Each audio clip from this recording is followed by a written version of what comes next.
आप सभी लोगों को नमस्कार। सोंधी माटी जीएस क्लासेस में आपका स्वागत है। जैसा कि हम लोगों ने अपने पिछले लेक्चर्स में प्राचीन भारत के विषय में तमाम अध्ययन किया, तमाम जानकारियां प्राप्त की, अब हम लोग प्राचीन भारत से मध्यकालीन भारत की ओर अग्रसर होंगे।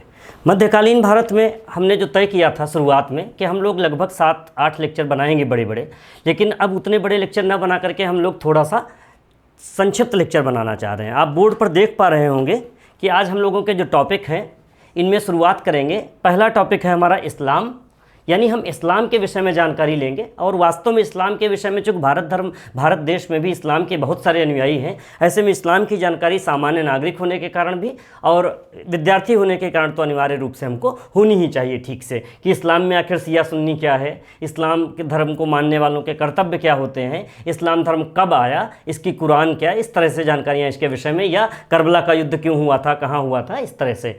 दूसरा टॉपिक लेंगे अरबों का आक्रमण। पहली बार जो हमारा संपर्क होता है इस्लाम से वो अरबों के जरिए होता है। यद्यपि कुछ सिंध तट पर और ये गुजरात तट पर कुछ आए थे पहले, लेकिन उनका उल्लेख न करके यहाँ जो सीधा टच है हमारा वो अरबों के माध्यम से होता है। और पहला आक्रमण हम पढ़ेंगे 712 में मोहम्मद बिन कासिम का, जो कि अरब आक्रमणकारी था, भारत आता है और इससे अरबों के आक्रमण की पहली जानकारी लेंगे। फिर अगला टॉपिक हमारा है तुर्कों का आक्रमण। और तुर्क भारत में आकर के वास्तव में जो हम मध्यकाल पढ़ेंगे, अपना मध्यकाल को जो पढ़ेंगे तो दो बड़े भागों में पढ़ेंगे। एक भाग इसका लेंगे सल्तनत के रूप में, सल्तनत, और एक मुगल। मेन ये बंटवारा रहेगा हमारा। तो सल्तनत की स्थापना तुर्कों के आक्रमण का प्रत्यक्ष परिणाम थी। सल्तनत की स्थापना में तुर्कों का प्रत्यक्ष परिणाम था, लेकिन तुर्कों के आक्रमण भी भारत में दो फेज़ में दिखाई देते हैं। एक महमूद गजनवी आक्रमण करता है भारत पर, कई बार आता है, भारत की लूटपाट करता है और वापस चला जाता है। प्रत्यक्ष परिणाम कुछ नहीं दिखाई देता। यद्यपि पंजाब वगैरह में इसने स्थापित किया बाद में शासन, लेकिन प्रत्यक्ष परिणाम नहीं के बराबर। इसका उद्देश्य यहाँ साम्राज्य विस्तार नहीं, साम्राज्य स्थापना नहीं। लेकिन जब मोहम्मद गोरी दूसरे फेज में आता है तुर्क आक्रमणकारी, तो इसका उद्देश्य साम्राज्य विस्तार था।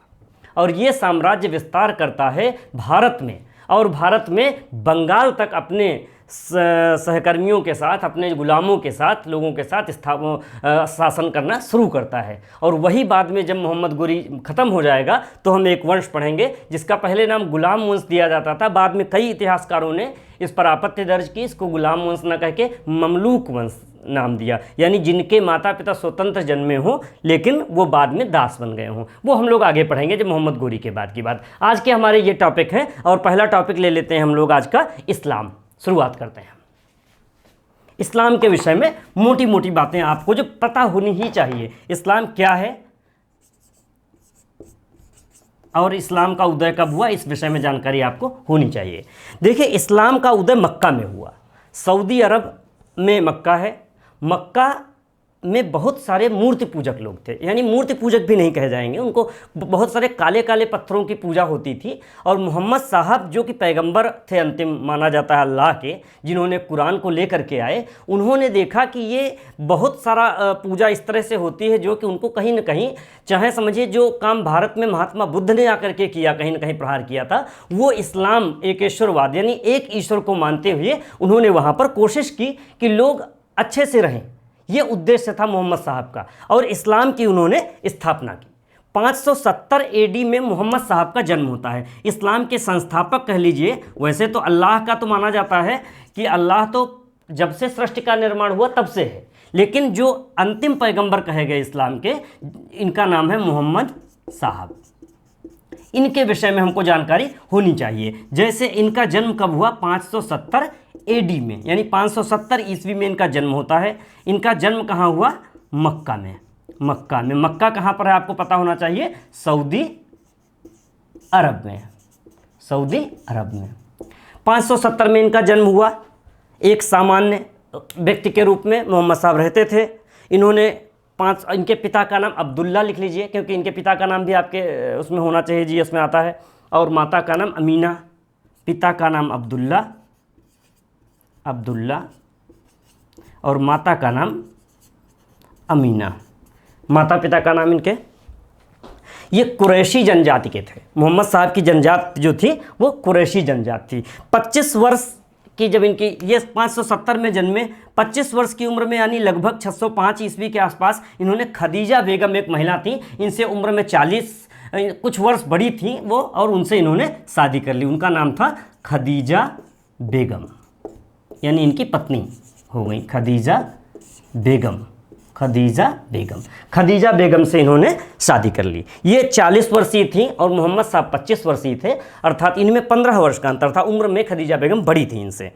फिर ये जो इस्लाम है, इस्लाम का जो मूल तत्व है वो आपको कुछ बातें थोड़ी सी पता होनी चाहिए थे। इसको बोलेंगे एकेश्वरवाद, यानी एक ईश्वर को मानने वाले एकेश्वरवाद। एकेश्वरवाद की तरफ इनका रुझान था, मूर्ति पूजक नहीं। यही इस्लाम की खासियत है। फिर ये क्या हुआ, मोहम्मद साहब वहाँ पर रहते रहे, अपने लेक्चर भी देते थे, लोगों को उपदेश देते थे। जब इनको 610 के आसपास ज्ञान हुआ, माना जाता है मोहम्मद साहब को 610 AD में ज्ञान हुआ, तो उसके बाद लेकिन वहाँ मक्का में जो लोग थे, जो तमाम कबीले थे, उन्होंने इनकी बात नहीं सुनी और इनको प्रताड़ित भी करते थे। फाइनली क्या किया इन्होंने, 622 ईस्वी में ये मदीना चले गए। कहाँ चले गए? मदीना। ये भी सऊदी अरब का ही एक नगर है, मदीना। ये चले गए मदीना में, मदीना चले गए ये। और मदीना जो इनको जाने का क्रम था मोहम्मद साहब का, मक्का से मदीना, ये हिजरत कहलाया। हिजरत एक शब्द है, हिजरत, और ये हिजरत शब्द से ही निकल के आया हिजरी संबत, जो कि इस्लाम का संबत, हिजरी संबत ये है। 622 AD में मदीना से मक्का से मदीना गए, हिजरत कहलाया और इसे हिजरत कहलाया। और यहीं पर इन्होंने पवित्र कुरान की रचना की। यद्यपि पवित्र कुरान की रचना माना जाता है कि बहुत सारे ईश्वर ने, अल्लाह ने नबियों को भेजा इस धरती पर। मोहम्मद साहब इज़ वन ऑफ देम। तो मोहम्मद साहब बल्कि अंतिम माने गए पैगंबर, जो कि आने वाले थे उनकी तरफ से। तो वो ईश्वर के द्वारा रची गई कुरान कोई पुस्तक है। ईश्वर ने बहुत सारी कुरान में जो आयतें हैं, सूरत बोला जाता है, एक शब्द होता है जो ऐसे दोहे टाइप के होते हैं, उसमें फिर आयतें होती हैं। तो जो कुरान की आयतें, वो माना जाता है कि ईश्वर उनको देता था पैगंबर को, और पैगंबर लोगों में दे देते थे। इस तरह से कुरान संकलित हो गई, और कुरान संकलित करने का पवित्र कुरान इनका इस्लाम का प्रमुख धार्मिक ग्रंथ बन गया आपके लिए। अब इस्लाम में मोहम्मद साहब 622 में थे यहाँ पर। इसके बाद मोहम्मद साहब की 632 ईस्वी में मृत्यु हो गई। 632 AD में मोहम्मद साहब की मृत्यु, 632 AD में मृत्यु हुई। और मोहम्मद साहब के कोई पुत्र नहीं था, इनके एक पुत्री थी, उसका नाम था फातिमा एक पुत्री थी, और इसकी शादी हुई थी।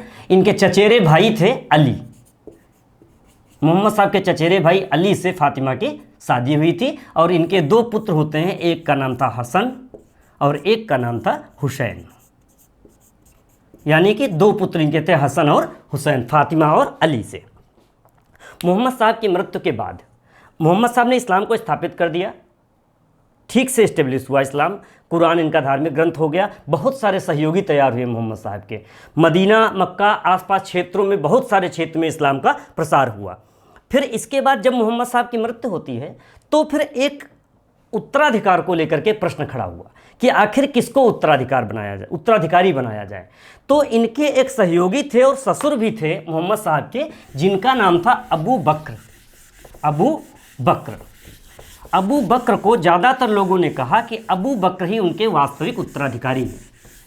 ये बात ठीक है। अबू बकर सीनियर भी थे, इनके बहुत अच्छे सहयोगी थे, ससुर थे इनके, और इस्लाम की शिक्षाओं को अच्छे से लागू करने वाले थे अबू बकर को इन्होंने किया। अबू बकर को कुछ लोगों ने माना, कुछ लोगों ने कहा कि मोहम्मद साहब ने अपने मरने से पहले ही अली को इस्लाम का उत्तराधिकारी घोषित कर दिया था। तो कुछ लोगों ने कहा अबू बकर न होकर के किसको होना चाहिए, अली को होना चाहिए। ये थोड़ा विवाद हुआ, लेकिन कोई बड़ा विवाद नहीं हुआ। अली एक समझदार व्यक्ति थे और अबू बकर को ही खलीफा मान लिया गया। आज चूँकि 632 में उनकी डेथ हुई मोहम्मद साहब की, 632 से 2 वर्ष तक अबू बकर रहे, 634 तक रहे। अबू बकर के बाद एक खलीफा हुए उमर, और इसके बाद एक खलीफा हुए उस्मान। ये 3 खलीफा। और जब उस्मान की डेथ हुई, उस्मान को मार दिया गया, उस्मान को जब मार दिया गया तो फाइनली अली खलीफा बने। और ये जो 4 खलीफा हैं, 1 2 3 4, इन चारों खलीफाओं को कहा जाता है पवित्र खलीफा। पवित्र खलीफा, 4 ये खलीफा पवित्र खलीफा कहलाए। और इनका क्रम कभी भी आपसे पूछा जा सकता है। जो सिया सुन्नी का विवाद आएगा वो भी इन्हीं से निकलेगा। आपने देखा कि चौथे खलीफा कौन बने? अली बने। जब चौथे खलीफा अली बने तो अली की शिक्षाओं को, जो लोग अली के शिक्षाओं को मानते थे, जिन लोगों ने अली में विश्वास किया, वो लोग क्या कहलाए? बाद में शिया कहलाए। और जो लोग अबू बकर यानी मोहम्मद साहब की जो शिक्षाएं चल रही थीं, अबू बकर के अनुयायी थे, उमर के अनुयायी बाद में बने, ये लोग क्या कहलाए? सुन्नी।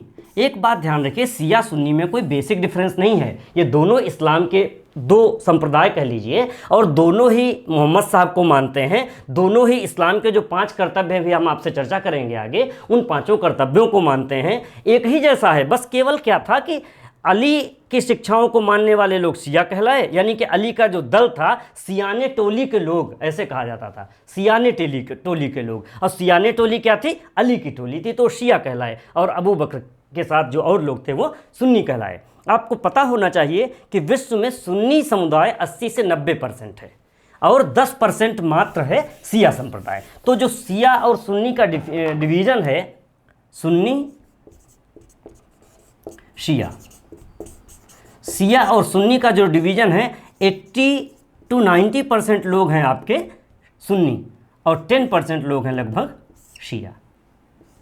जैसे भारत में भी बहुत कम मात्रा में शिया पाए जाते हैं, ठीक है, इसी तरह से शिया का रेशियो ही कम है, आप देख सकते हैं। अब शिया सुन्नी में आखिर फिर संघर्ष क्यों होता है, ये भी आता है। लखनऊ में आपने प्रायः देखा होगा कि मुहर्रम का जब जुलूस निकलता है, 10वां जुलूस, खासकर 10th जो डेट होती है मुहर्रम की, उस दिन कुछ ना कुछ विवाद हो जाता है। कोई पत्थर फेंक देता है, पता लगा शियाओं के जुलूस पर, जब वो निकाल रहे होते हैं, हुसैन का करबला ले जा रहे होते हैं जुलूस, तो ऐसे में विवाद हो जाता है। सिर्फ ये विवाद है कि 1 महीना है इनका मुहर्रम, पहला महीना है इनका, यानी कि जो इस्लामिक कैलेंडर है उसका मुहर्रम है पहला। मुहर्रम को ये लोग पवित्र मानते हैं, कोई दिक्कत नहीं, दोनों मानते हैं पवित्र। किसी को कोई ये वाली समस्या नहीं है कि मुहर्रम पवित्र है कि नहीं, पवित्र महीना है।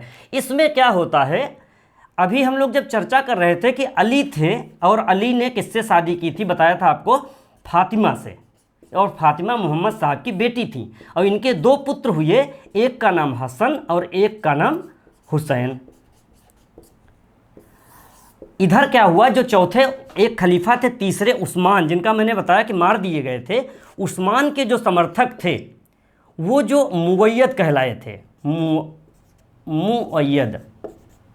मुवैयद खलीफा। ये मुवैयद खलीफा, इसका लड़का था यजीद। ये चाहता था, ये सुन्नी संप्रदाय का था, ये चाहता था कि ये अली को उत्तराधिकारी न बनाया जाए, यानी कि वो नहीं चाहता था कि इस्लाम में उत्तराधिकार घर से शुरू हो। यद्यपि ये खुद ही मुवैयद खलीफा का लड़का है यजीद, लेकिन इसने क्या किया, अली के विरुद्ध बिगुल बजा दिया। जब तक अली जीवित रहे तब तक तो मैनेज रहा, लेकिन अली के ख़त्म होते ही इसने हसन और हुसैन पर क्या किया, यजीद ने कर दिया आक्रमण। यजीद का आक्रमण हुसैन पर जो होता है वो करबला के युद्ध में हुआ। कहाँ हुआ? करबला का एक भयंकर युद्ध लड़ा गया। करबला के युद्ध में माना जाता है हुसैन को पानी रोक दिया पीने के लिए। शायद 60 या 70 दिन तक हुसैन तड़प तड़प कर मर गए इनके समर्थक, और हुसैन की मृत्यु हो गई और करबला में ही शहीद हो गए। यही कारण है कि आज जब मुस्लिम ताजिया निकालते हैं, आप जानते होंगे ताजिया निकालते हैं, तो वो कहाँ लेकर जाते हैं? करबला। उसी को कलबला शब्द बोलने लगे बाद में लोग, ये शब्द है करबला। वो कहाँ लेके जाते हैं ताजिया अपना? करबला में, क्योंकि करबला के मैदान में ही हुसैन शहीद हो गए थे। तो ये जो हसन हुसैन को मारा, और मैं बात कर रहा था चौथे खलीफा की, तो जो ये यजीद था जो लड़का था मुवैयद खलीफा का, बाद में इसकी ही सत्ता स्थापित होती खलीफाओं की, और बाद में लोगों को यही मान्यता देने लगा। यानी कि बाद में जो हम तुर्क पढ़ेंगे, हम जोड़ना कहाँ से आपको चाह रहे हैं, हम आपको जोड़ना चाह रहे हैं कि महमूद गजनवी भी जब चाहेगा कि हमको सुल्तान की उपाधि लेता है और चाहता है कि हमको सुल्तान कैसे माना जाए, तो वो इन्हीं खलीफा की शरण में जाएगा, इन परिवारों की शरण में जाएगा, क्योंकि उसको चाहिए सुल्तान की उपाधि, और उसकी मान्यता कौन देगा? मुवैयद खलीफा देंगे, अब्बासियत खलीफा देंगे। खलीफों का ये जलवा था। तो ये जो 4 पवित्र खलीफा थे उनके विषय में आपने पढ़ा। इसके बाद शिया सुन्नी का आपके दिमाग में आया होगा। एक बात ध्यान रखिएगा, मैंने बताया मुहर्रम पवित्र महीना है और मुहर्रम की जो 10th डेट है 10वीं तारीख, इस दिन ये करबला के युद्ध से तो ये ख़त्म होते हैं, इसलिए मुहर्रम को गम का महीना मानते हैं, मुस्लिम शिया लोग मानते हैं। लेकिन 10वां महीना एक व्रत होता है जो कि सुन्नी भी रखते हैं। ये मोहम्मद साहब व्रत रखते थे, इस वजह से सुन्नी भी इसको व्रत, यानी कि उनके लिए मुहर्रम का महत्व उनका भी रहता है, सुन्नियों का भी। अब आप इस्लाम का थोड़ी सी जानकारी और, कि इस्लाम में आखिर है तो क्या कर्तव्य हैं इस्लाम धर्म को मानने वाले। पहली बात तो ये आप जानिए कि दुनिया में सबसे ज़्यादा इस्लाम के अनुयायी, दुनिया का दूसरा सबसे बड़ा धर्म है इस्लाम, और दुनिया में इस्लाम के सबसे ज़्यादा अनुयायी कहाँ हैं? तो सबसे ज़्यादा अनुयायी हैं आपके इंडोनेशिया में।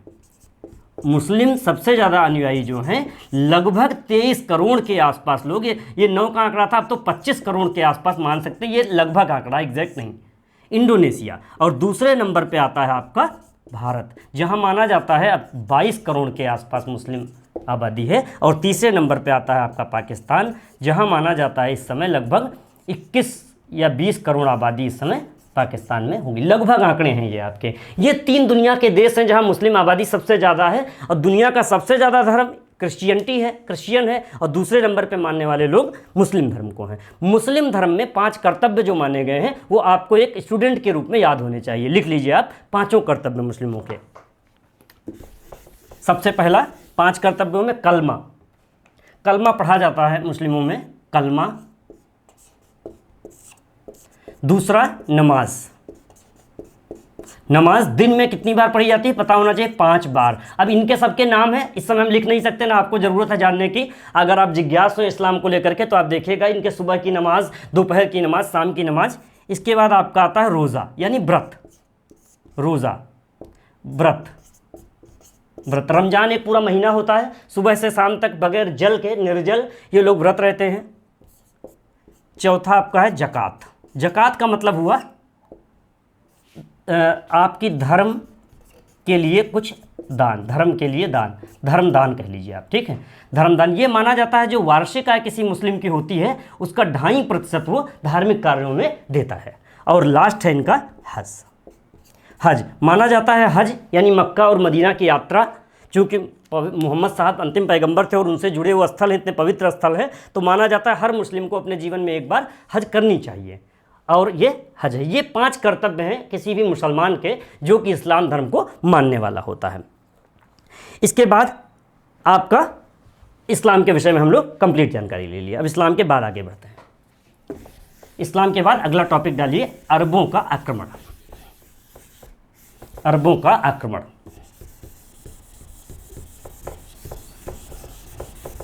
दूसरा टॉपिक हमारा आज का। इसमें केवल कुछ बातें महत्वपूर्ण हैं आपके लिए। जो मोहम्मद बिन कासिम का नाम तुरंत आता है, जैसे ही बात चलती है भारत पे आक्रमणकारियों की, वैसे ही किसका नाम आता है हमेशा? अरबों का आक्रमण। और नाम आता है मोहम्मद बिन कासिम। वीर जरूर रहे होंगे ये लोग, क्योंकि इतनी दूर तक आकर के हमला करना, आक्रमण करना, हम इसको कायरता का चिन्ह नहीं मान सकते। या आक्रमणकारी जरूर शब्द है, चूँकि हमारे देश पर उस समय आक्रमण करा। यद्यपि जब अरबों का आक्रमण हुआ तो भारत आज जैसी यूनिट नहीं था। आज तो भारत एक शक्तिशाली यूनिट है, इतने सारे टेरिटरी और यूनियन टेरिटरी, राज्य अपने आप में कितना मजबूत केंद्र है हमारा। लेकिन उस समय जब अरबों का आक्रमण, यह 712 की घटना है, 712 AD, तो 712 AD में ऐसा उम्मीद नहीं की जा सकती। हिंदूशाही राज्य अलग था, मुल्तान अलग था, पंजाब अलग था, गुजरात अलग था, राजपूताना अलग था, इस तरह से बहुत सारा बिखरा हुआ भारत था, तब यह आक्रमण करता है। इसकी जानकारी जो मिलती है, ग्रंथ है चचनामा, इंपॉर्टेंट ग्रंथ है चचनामा। कभी पूछ सकता है चचनामा क्या है, तो ये एक ग्रंथ है, पुस्तक, चचनामा ग्रंथ से इसकी जानकारी मिलती है। अरब जो हैं ये इस्लाम के एक बात आपके लिए जरूरी है, इस्लाम के प्रथम अनुयायी हैं ये। चूँकि अरबों में ही शुरुआत हुई थी अरब से, अनुयायी इस्लाम के प्रथम अनुयायी हैं, तो स्वाभाविक है जब मोहम्मद बिन कासिम भारत आएगा तो इस्लाम का भारत से सीधा संबंध स्थापित हो रहा है। और जो जिस धर्म को मानने वाला है और जीतता है अगर यहाँ आके, तो निश्चित है उसके धर्म का प्रभाव उस देश में पड़ेगा ही पड़ेगा। और यही हाल है जो हम लोग गजनबी अभी पढ़ रहे थे, बात कर रहे थे गजनबी की, महमूद गजनबी की या मोहम्मद गोरी की, ये भी इस्लाम को मान चुके थे, तुर्क, तो फिर इनका भारत में असर पड़ेगा। कोई मंदिर तोड़ेंगे या किसी से जजिया वसूलेंगे, यानी धर्म के नाम पर कर वसूलेंगे, तो स्वाभाविक है चूंकि इनको कहीं ना कहीं अपने धर्म के प्रति भी कट्टरता दिखानी ही थी, लोगों का सपोर्ट लेना ही था इनको, ये स्थिति थी इनकी। अब मोहम्मद बिन कासिम के विषय में इसने क्या किया, ये मोहम्मद बिन कासिम का जो आक्रमण हम लोग पढ़ते हैं 712 AD में, ऐसा नहीं कि पहला आक्रमणकारी था, इसके पहले कई अरबों ने प्रयास किया, लेकिन सारे आक्रमणकारी क्या हुए, असफल हो गए। लेकिन सफल आक्रमण होता है किसका, मोहम्मद बिन कासिम का। इसीलिए पहला आक्रमणकारी, जो सफल आक्रमणकारी है अरब, उसका नाम है, आप लिख लीजिए, मोहम्मद बिन कासिम। नेक्स्ट लिखिए आप, एक राजा था दाहिर।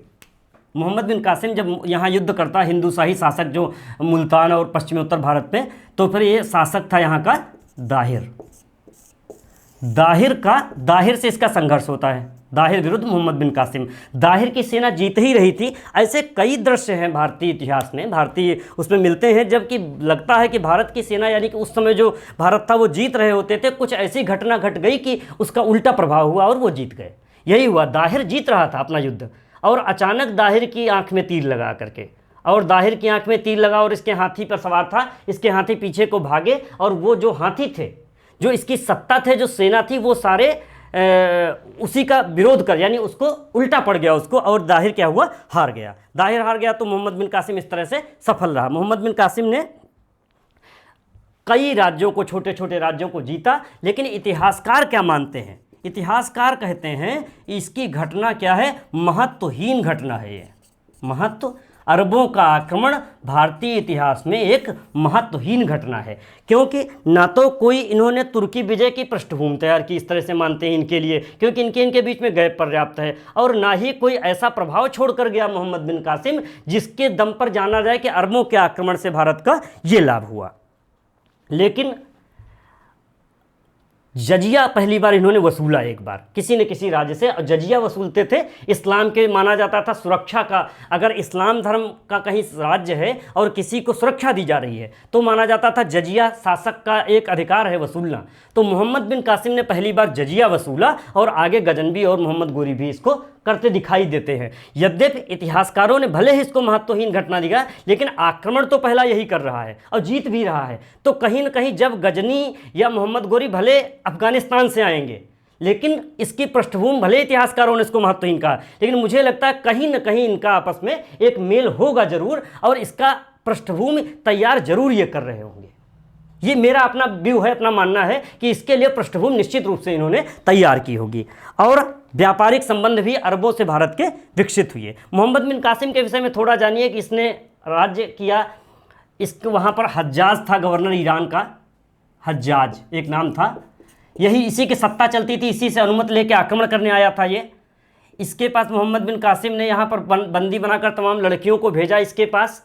उन्हीं में से 2 लड़कियां ऐसी थी, कोई उनका नाम पूरा इतिहास है, जिन्होंने कि वहाँ पर ये कह दिया कि हमारा सतीत तो पहले ही ये नष्ट कर चुका है मोहम्मद बिन कासिम। और ऐसे में हज्जाज ने क्या किया, मोहम्मद बिन कासिम को कहा कि आप अपने को एक जानवर के कपड़े में सिलवा कर ले आइए, यानी कि खाल जो बोलते हैं, और उसमें ये ले गया, सिलवा करके ऐसे मर गया, और इस तरह इसका खत्म, मोहम्मद बिन कासिम का अंत हो गया। इस तरह के तमाम संवाद हैं, कितने सत्य कितने नहीं सत्य नहीं कहा जा सकता, लेकिन उस समय के इतिहास में इसका उल्लेख मिलता है। अब इसके बाद हम लोग दूसरा टॉपिक अपना करेंगे, तुर्कों का आक्रमण, जो कि महत्वपूर्ण है। इसके विषय में बस इतना ही। पहला अरब आक्रमणकारी मोहम्मद बिन कासिम, 712 AD में इसका आक्रमण हुआ, चचनामा ग्रंथ से जानकारी मिलती है। बस इसके बाद डालिए तुर्कों का आक्रमण, महत्वपूर्ण आपका जो टॉपिक है, तुर्कों का आक्रमण। इसको 2 फेज में हमने देखे, शुरुआत में मैप में बनाया था, एक तो महमूद गजनवी से लेंगे और एक लेंगे तुर्कों का आक्रमण। पहले महमूद गजनवी को करेंगे, फर्स्ट हम करेंगे महमूद गजनवी, और दूसरी मोहम्मद गोरी को लेंगे। महमूद गजनवी के विषय में देखिए, भारत में प्रारंभिक आक्रमण का श्रेय तो निश्चित रूप से अरबों को जाता है, लेकिन जो प्रत्यक्ष सत्ता स्थापित करने का श्रेय है, या जो भारत और तुर्कों के बीच, भारत अरबों के बीच संपर्क हुआ, उसका श्रेय सारा तुर्कों को जाता है। तुर्क एक जनजाति थे जो इस्लाम के प्रभाव में आकर के इस्लाम को ग्रहण कर लिए थे। गजनी इसलिए है क्योंकि गजनी एक अफगानिस्तान का शहर, इसीलिए लगा हुआ गजनवी। गजनी अफगानिस्तान का एक शहर था और महमूद गजनवी ने अपनी राजधानी गजनी को बहुत अच्छे से सजाया था। भारत से भी खूब लूट के ले गया धन, और भी दुनिया भर में इसने जहाँ जहाँ लूटा, इसने गजनी को बहुत शानदार राजधानी, विद्वानों से भरा, स्थापत्य से भरा। इस तरह महमूद गजनवी का नाम, सुल्तान की उपाधि ली थी, ये भी एक तथ्य है इसका। तो ये महत्वपूर्ण चीज़ें हो जाती है, आप नोट कर लीजिए कुछ। गजनी जो था राजवंश, गजनी, इसका संस्थापक था अलप्तगीन। केवल आप जानकारी के लिख ले, अलप्तगीन संस्थापक था। अलप्तगीन ने इसको बसाया, संस्थापक। गजनी राजवंश का संस्थापक था वहाँ पर अलप्तगीन। सुबुक्तगीन इसी का परिवार का था। इन लोगों ने बाद में, महमूद गजनवी ने भारत पर किसी धार्मिक समारोह में ही ये शपथ ली कि वो हर वर्ष भारत पर एक आक्रमण करेगा, और 1000 के आसपास पहला आक्रमण वो भारत पर करता है। 1000 में पहला आक्रमण भारत पर करता है। माना जाता है, इसके इलियट एंड डॉसन एक राइटर हैं, उन्होंने 17 आक्रमणों का उल्लेख किया। इसके कितने? 17 आक्रमणों का, 17 आक्रमण, और 1000 से 1027 के बीच हुए। तो देखिए प्रतिवर्ष तो नहीं आ पा रहा है, लेकिन मानकर चलिए प्रतिवर्ष नहीं आ रहा, लेकिन 17 आक्रमण करता है भारत पर। अपने आप में लगभग मान सकते हैं, कभी 2 समय ज़्यादा लग जाता होगा। वो हर वर्ष आता था भारत, आक्रमण करता था, लूटपाट करता था, धन लूटता था और वापस अपने गजनी चला जाता था।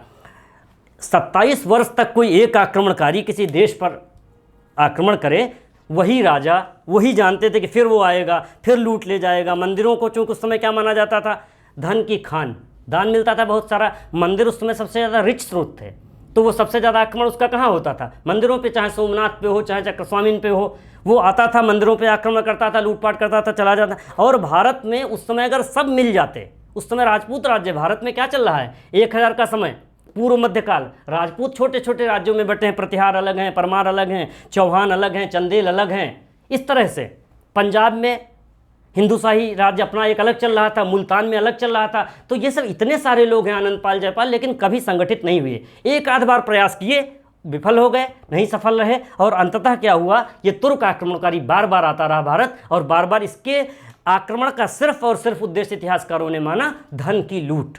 कुछ लोगों ने कहा कि नहीं, ये अपना साम्राज्य स्थापित करना चाहता था, या कुछ और कारण हो सकते हैं। ऐसा कुछ नहीं था, क्योंकि उसने शपथ ली थी धर्मांधता के कारण भी एक जगह कि हर वर्ष भारत पर आक्रमण करेगा, और इस्लाम को मानने वाला था, जो मूर्ति पूजक नहीं थे। तो स्वाभाविक है जब वो भारत पर आक्रमण करता तो मूर्तियां तोड़ता, और मंदिरों पर जब आक्रमण किया तब उसने मूर्तियां तोड़ी, मंदिरों को लूटा और वापस चला गया। सुबुक्तगीन के बाद अलप्तगीन, फिर इसका सुबुक्तगीन आता है। सुबुक्तगीन के बाद महमूद गजनवी जो है वो बनता है गजनी वंश का राजा, और इसी को बोला जाता है, पहली बार काहे की उपाधि लेता है ये, सुल्तान की उपाधि। सुल्तान महमूद गजनवी, सुल्तान की लिख लीजिए आप अपने नोट्स में। सुल्तान की उपाधि पहली बार कौन धारण करता है, ये कहता है। उद्देश्य क्या था, लिख लीजिए, धन लूटना। धर्म प्रसार इसका क्या था, गौड़ था। प्रमुख उद्देश्य इसका धन लूटना और धर्म प्रसार, गौड़ सहायक कारण, लिख लीजिए आप। अगला लिखिए। अब इसके कुछ आक्रमण हैं, मेरे पास नोट हैं, आपको मैं नोट करा सकता हूं, क्योंकि 1 बाई 1 मुझे सारे याद नहीं रह सकते थे। तो कुछ जो महत्वपूर्ण आक्रमण हैं इसके, उन आक्रमणों को आप लिख सकते हैं। पहला आक्रमण इसका लिख लीजिए 1000 में, 1000 AD में पहला आक्रमण करता है हिंदू शाही वंश। फिर आप लिख लीजिए चौथा आक्रमण मुल्तान पे है, चौथा आक्रमण मुल्तान पे करता है। 9वां आक्रमण इसका बहुत इंपॉर्टेंट रहा था। 9वां आक्रमण, 9th जो था, वो थानेश्वर पर था, और थानेश्वर में एक चक्रस्वामिन का मंदिर है। चक्रस्वामिन का मंदिर बहुत ही रिच मंदिर था, चक्रस्वामिन का मंदिर। इसको इसने लूटा, यही इसकी खासियत है इस आक्रमण की। अगर पूछा जाएगा आपसे कभी तो ये आपको परीक्षा में रखना चाहिए। 15वां आक्रमण पंजाब पर था इसका, 15वां आक्रमण पंजाब। 1025-26 में सबसे इंपॉर्टेंट आक्रमण इसका होता है, 15वें के बाद 16वां, 16th सोमनाथ, गुजरात।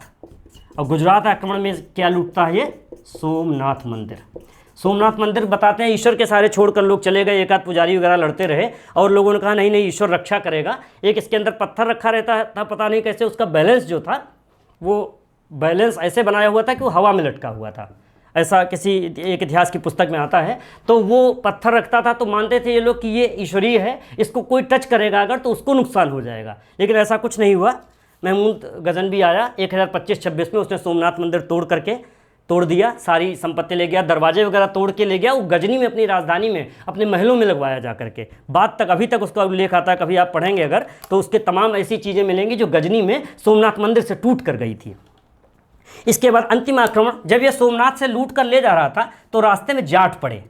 यानी कि गुजरात से पंजाब होके जाएगा तो जाटों का एरिया पड़ा जो, तो जाटों ने इसको परेशान किया, खोखरो जाटों ने इसको परेशान किया। तो इसने अंतिम आक्रमण अपना 17वां किया किस पर? जाटों पर, और जाटों को पराजित किया। कभी ये असफल नहीं हुआ, जाटों पर आक्रमण किया और जाटों को पराजित किया। इस तरह से 1030 में इसकी गजनी में मृत्यु हो गई। लिख लीजिए 1030 में मृत्यु हो गई। इसने संस्कृत मुद्रालेख के साथ सिक्के चलाए थे, कभी पूछ सकता है पहला शासक कौन है? संस्कृत मुद्रालेख के साथ सिक्के चले हमारा पहला शासक कौन था?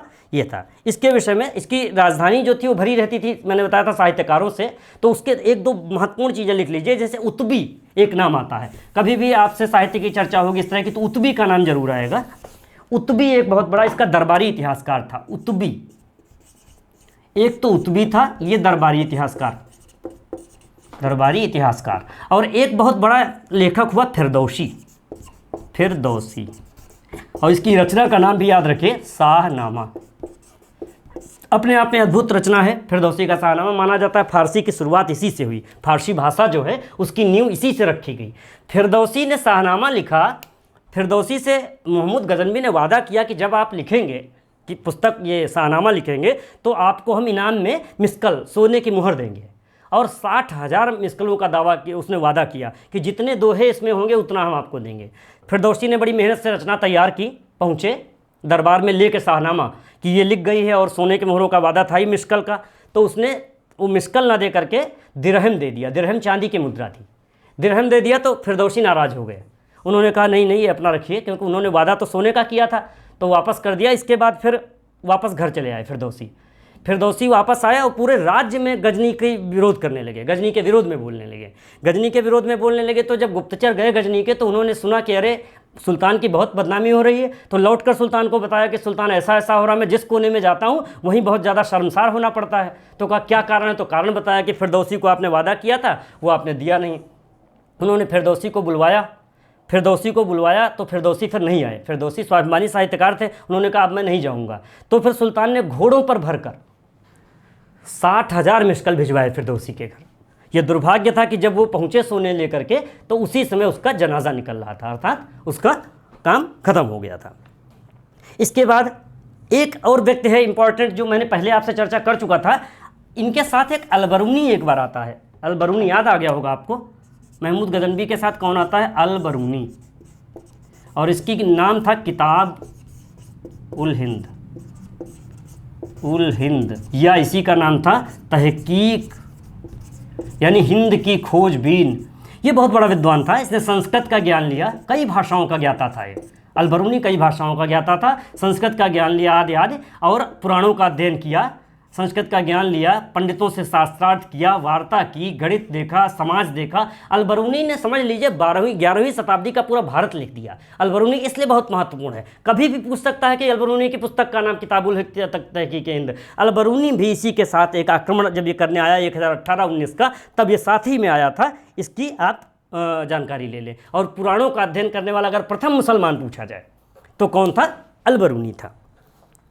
फिर अब आप इसके बाद महमूद गजनवी की बातें हो गई, आपके परीक्षा के दृष्टिकोण से पर्याप्त है। अब हम लोग बढ़ते हैं मोहम्मद गोरी की तरफ।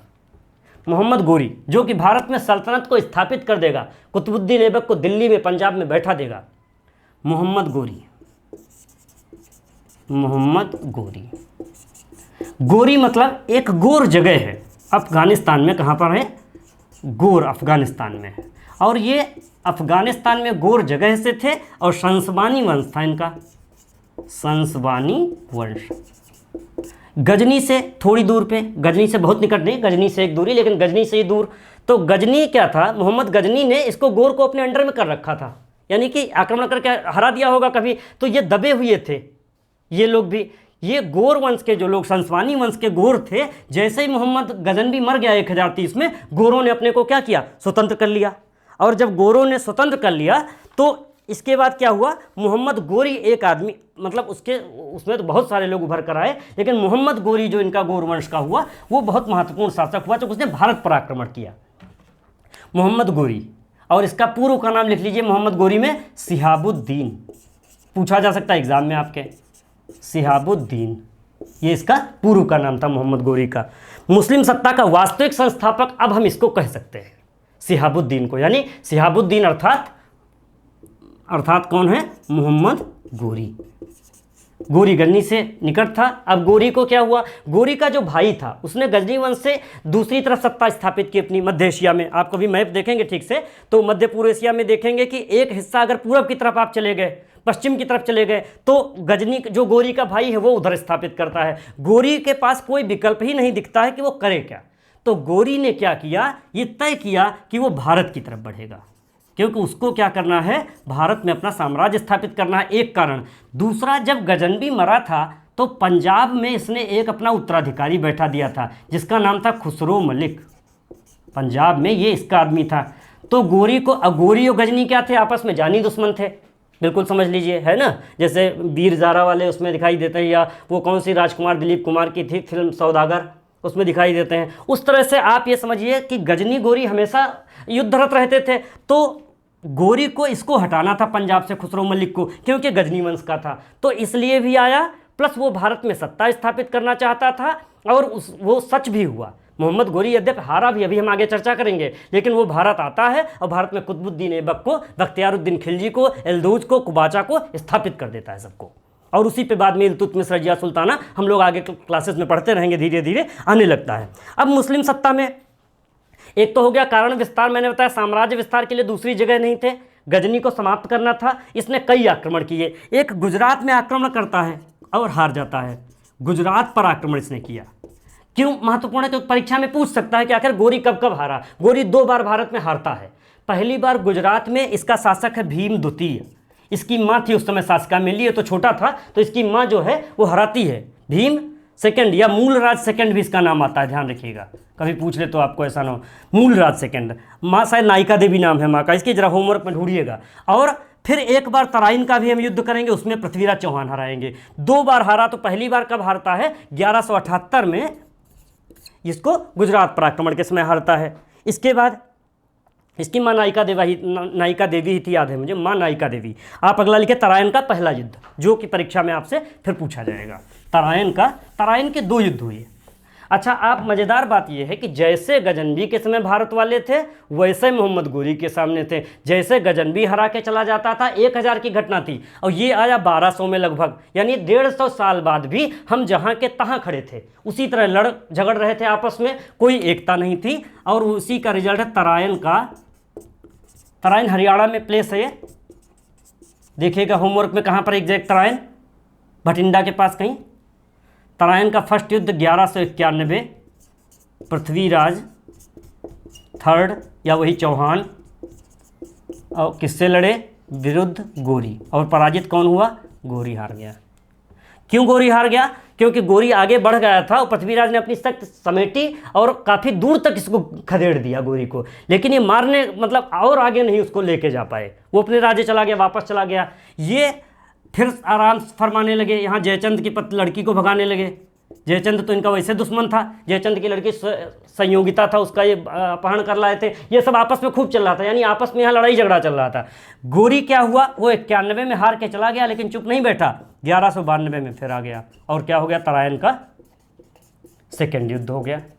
और इस युद्ध में इसने पृथ्वीराज थर्ड चौहान को बुरी तरह पराजित किया और बंदी बना लिया। कुछ लोग कहते हैं मार दिया, कुछ लोग कहते हैं बंदी बनाकर गोर ले गया, गजनी ले गया। वहाँ पर चंदबरदाई इनके प्रथम साथ में कवि गए थे, जो हिंदी साहित्य के महाकाव्य के पहले रचयिता बोले जाते हैं पृथ्वीराज रासो के।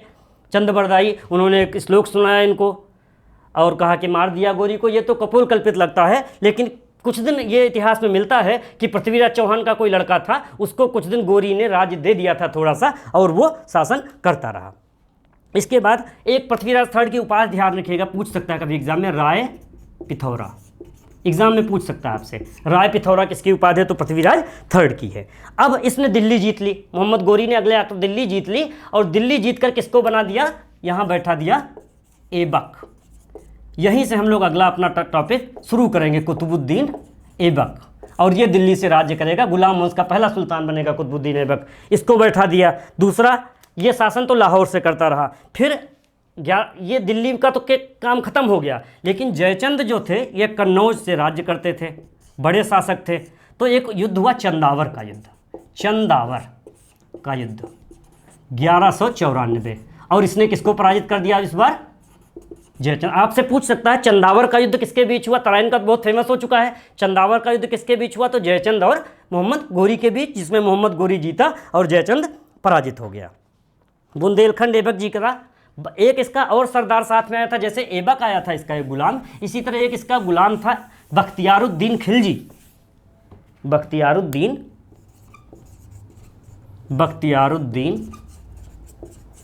खिलजी। बख्तियारुद्दीन खिलजी किधर चला गया? बंगाल प्लस बिहार। नालंदा विश्वविद्यालय को इसने लूटा। बंगाल में लक्ष्मण सेन का शासन था। लक्ष्मण सेन भोजन कर रहे थे बैठे, उनके लोगों ने बताया कि ऐसा ऐसा हो रहा है, आक्रमणकारी एक आ रहा है। तो उन्होंने कहा नहीं नहीं, मुझे कोई सुरक्षा की ज़रूरत नहीं है और मैं बिल्कुल सुरक्षित हूँ, अपने पास तो इतनी दूर कहाँ आ जाएगा। और बताते हैं भोजन कर रहे थे, अचानक से प्रकट हो गया बख्तियारुद्दीन खिलजी 10 घुड़सवारों के साथ, उनको बंदी बना लिया। तो इस तरह का इतना लापरवाह राजा हुआ करते थे भारत में। हालांकि लक्ष्मण सेन का एक पुस्तक अद्भुत सागर, बहुत अच्छी पुस्तक लिखी, उन्होंने साहित्यकार थे, वो एक अलग पक्ष है कि राजनीति में वो कहीं ना कहीं फेल रहे। और फिर गोरी के कोई पुत्र नहीं था, मोहम्मद गोरी के, गोरी कोई पुत्र नहीं था। गोरी 1210 में, 1206 तक तो रहा, 1210 में इसको खोखरों ने, इसको नमाज पढ़ रहा था, हत्या कर दी। 1210 में मारा गया, मृत्यु हो गई गोरी की। खोखर एक जनजात थे, नमाज पढ़ते समय खोखरों ने इसकी हत्या कर दी 1206 में। और 1206 में जब इसकी हत्या हो गई, उसी समय जो ऐबक दिल्ली बैठा रहे थे हम, ये सारे लोग क्या हो जाएंगे? स्वतंत्र हो जाएंगे। उसी समय स्वतंत्र हो गए। कुबाचा आपका सिंध में हो गया, एल्दूज गजनी में हो गया और ऐबक आपका दिल्ली में हो गया। और अगला लेख हम लोग जब शुरुआत करेंगे तो कहाँ से करेंगे? ऐबक से करेंगे, यानी कुतुबुद्दीन ऐबक, इल्तुतमिश, रजिया सुल्तान, ये पूरा गुलाम वंश का अगला लेक्चर हम लोग रखेंगे। आप लोग इसको करिएगा, होमवर्क करिएगा अच्छे से जो दिया है। और आप लोगों को बहुत बहुत उज्जवल भविष्य के लिए शुभकामनाएं। धन्यवाद।